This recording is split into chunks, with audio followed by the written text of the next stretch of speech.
Hello friends, இன்றைக்கி நம்ம இந்த வீடியோவில் ரெஸ்டாரண்ட் ஸ்டைலில் முட்டை கிரேவி எப்படி பண்ணுறதுன்னு பார்க்கலாம். இதுக்கு நான் ஒரு சாஸ் பேனில் 1 டேபிள் ஸ்பூன் அளவுக்கு நெய்யும் 1 டேபிள் ஸ்பூன் அளவுக்கு எண்ணெயும் சேர்த்துருக்கேன். இதில் 2 பட்டை, 3 கிராம்பு, 2 ஏலக்காய் சேர்த்துடலாம். இது கூடவே 1/4 டீஸ்பூன் அளவுக்கு சீரகமும் சேர்த்துக்கோங்க.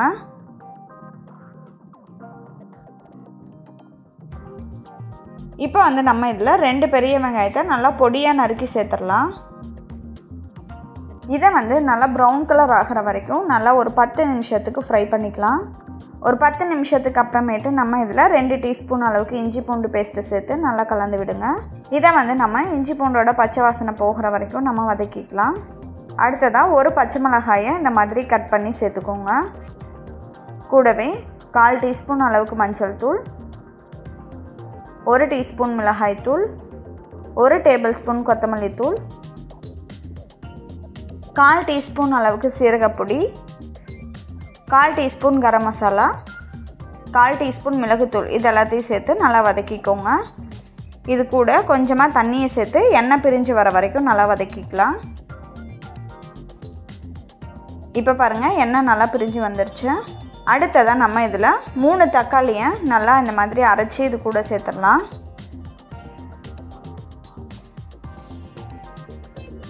கூடவே இதுக்கு தேவையான அளவு உப்பையும் சேர்த்து நம்ம இதை மூடி வச்சிடலாம். இது நல்லா தக்காளியோட பச்சை வாசனை போகிற வரைக்கும் ஒரு 1/4 மணி நேரம் நல்லா கொதிக்க வச்சுக்கோங்க.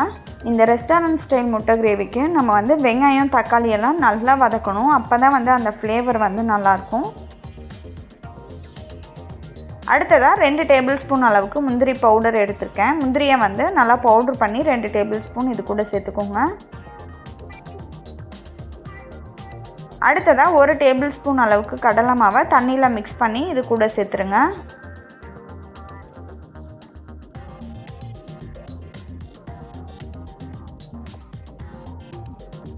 கடைசியாக 2 டீஸ்பூன் அளவுக்கு நெய் சேர்த்துக்கோங்க.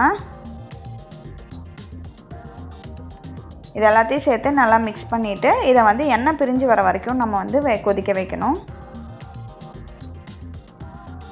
இப்போ நம்ம முட்டையை வேக வச்சு எடுத்துக்கலாம். நான் இன்றைக்கி அகாரோ எக் பாய்லரில் தான் இந்த முட்டையை வேக வைக்கிறேன். நம்ம இன்றைக்கி 5 முட்டையை வேக வச்சு எடுத்துக்கலாம். இந்த முட்டையை நான் இன்றைக்கி மீடியம் பாயில் தான் பண்ண போகிறேன். அதனால் 55 ml அளவுக்கு தண்ணியை ஊற்றிருக்கேன்.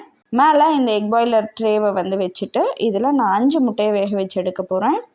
முட்டையை இந்த ட்ரேயில் வைக்கிறதுக்கு முன்னாடி இதில் ஒரு சின்ன ஹோல்ஸ் போட்டு நம்ம இது மேலே வச்சிடலாம். இந்த மாதிரி பண்ணும்போது நமக்கு கிராக்ஸ் இல்லாமல் கிடைக்கும்.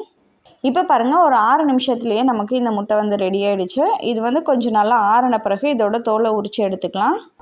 இப்போ நம்ம இதில் வேக வச்சுருந்த முட்டையை இந்த மாதிரி ஓட்டை போட்டு இது கூட சேர்த்துடலாம். இப்போ பாருங்கள், எண்ணெய் நல்லா பிரிஞ்சு வந்துருச்சு. இந்த சமயத்தில் 1 டேபிள் ஸ்பூன் அளவுக்கு கசூரி மேத்தி எடுத்து இந்த மாதிரி க்ரஷ் பண்ணி சேர்த்துக்கோங்க. இதை சேர்த்துட்டு ஒரு நிமிஷம் நல்லா குக் பண்ணிவிட்டு இறக்கிடுங்க.